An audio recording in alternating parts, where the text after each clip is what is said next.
Hi, my name is Tina Thomas. I'm a part-time academic, PhD student and junior triathlon coach. Using autoethnography, I will explore the use of storytelling throughout the consumer decision journey within the niche but lucrative world of extreme sports, in particular the Ironman triathlon, which is an ultra-endurance triathlon. The McKinsey consumer decision journey model was developed in response to changing consumer behaviour. We are no longer passive in receiving advertising communications, but active in seeking out and evaluating options when making our consumer choices. Stories play a key role throughout this process, especially within extreme sports events.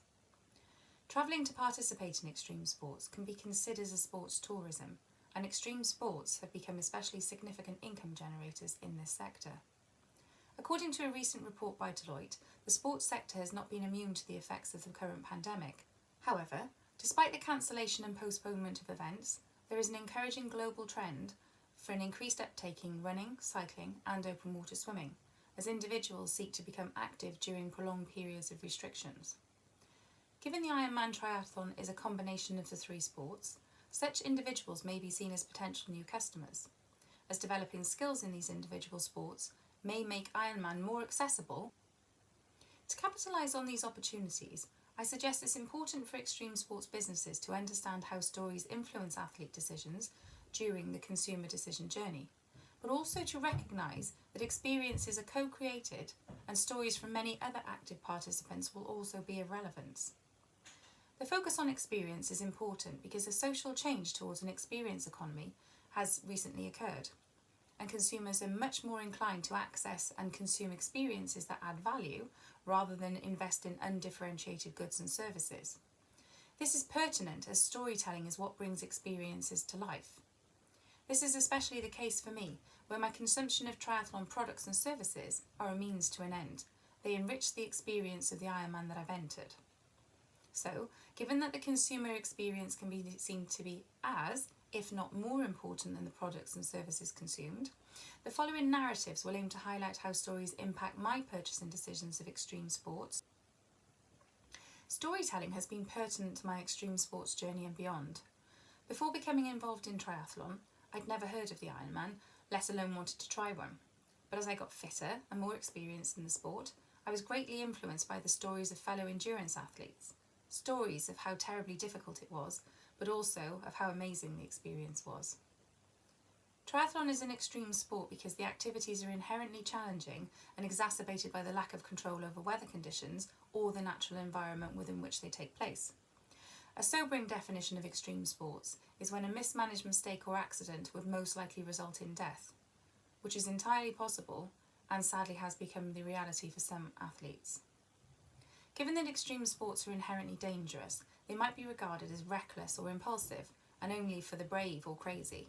However, research suggests this is not necessarily the case, and much needed commitment and high skill levels developed over time provide some mitigation for the extreme nature of the sport.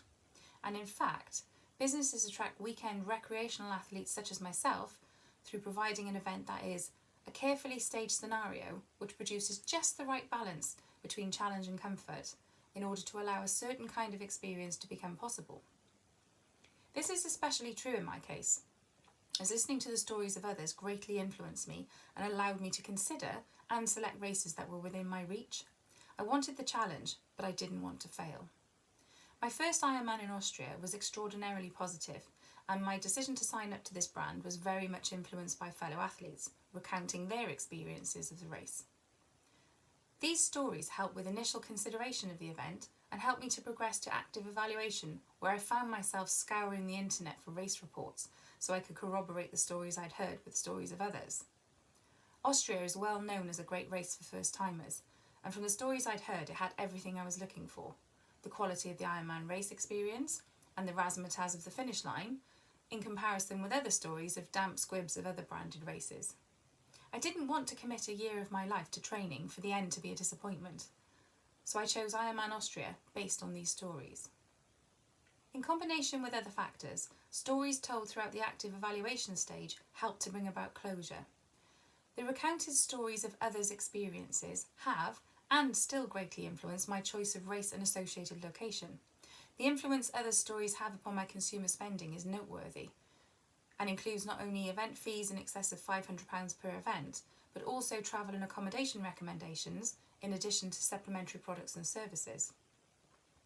Given that an event is intangible and typically signed up for a year in advance, stories are vitally important to help me visualise what I'll be getting for my money.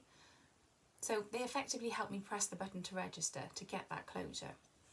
It's also important to note that the closure decision is easier for me because I have experience of the brand and the sport, I own the required products and can source the appropriate services. Such accessibility factors may also have an impact on the propensity for other athletes to sign up for events, but this requires further research. The post-purchase stage suggests a consumer will be either active loyal, like myself, or passive loyal. This is important as those who are passive loyal may be susceptible to stories relating to alternative brands that offer a competing experience when considering repurchase options. This highlights the importance of the stories told after reminiscing about a particular experience during the post-purchase phase. I don't have time to engulf you with a myriad of survival stories from my usual 15.5 hours on course, but I do want to share with you some of the everlasting impressions I have of the experiences I come away with. So the finish line grandstands were filled with thousands of supporters, cheering and willing me on. The atmosphere was absolutely incredible. Music pumping, cheerleaders dancing, and when I arrived at the finish line, I was welcomed as though I was the first. Then, the moment I'd been waiting for, the announcer declaring, "Tina, you are an Ironman," followed by falling into the arms of my nearest and dearest, feeling like a complete superhero. Finish line memories make me go back year after year. This might be because I'm a back-of-the-pack athlete and the quality of the finish line experience is vitally important to me. I want to feel the euphoria of my effort being appreciated by the crowds. I want my money's worth. For me, the finish line is where I experience the added value, which is paying its way forward as I recount such experiences. As well as the finish line experience, the risks extreme sports pose and the likelihood of suffering are a fundamental aspect of the experience. Living to tell the tale adds to the enjoyment of participating in extreme sports and has been shown to be equally as important as the experience itself. This is particularly the case for me, as a recent Ironman in Vichy resulted in an unusually high number of athletes not finishing due to poor course design and extreme heat. I have no idea how I got to the finish line, but I did, and then ended up in hospital for 8 days afterwards. Although this might sound bizarre to most, this has not deterred me. In fact, quite the opposite. And within 6 months, I'd signed up for the next event.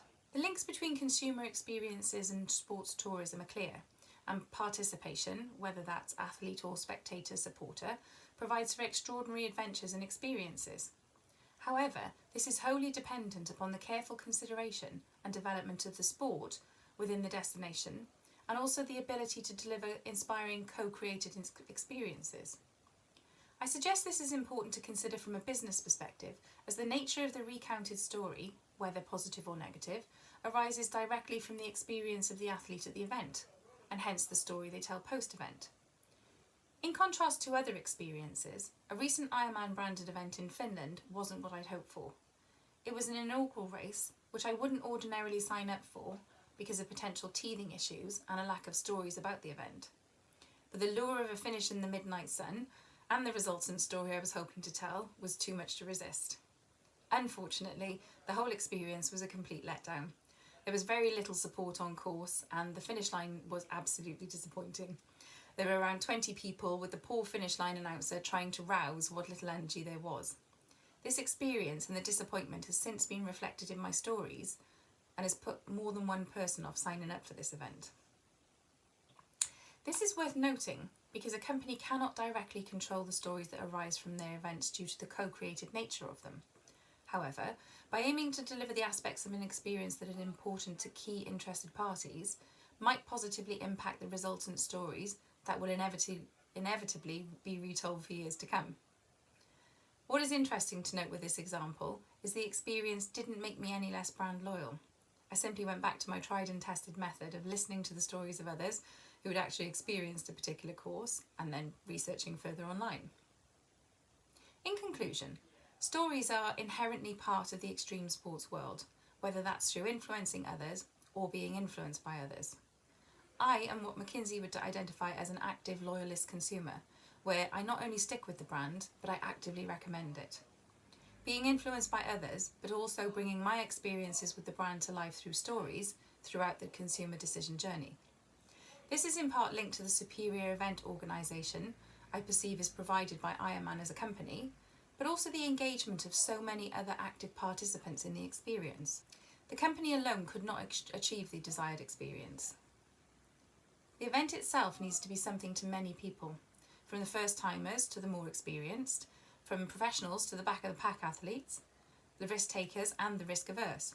But also don't forget the athlete supporters, the local communities and many, many more. This is where focusing on and creating inspiring co-created experiences is so important.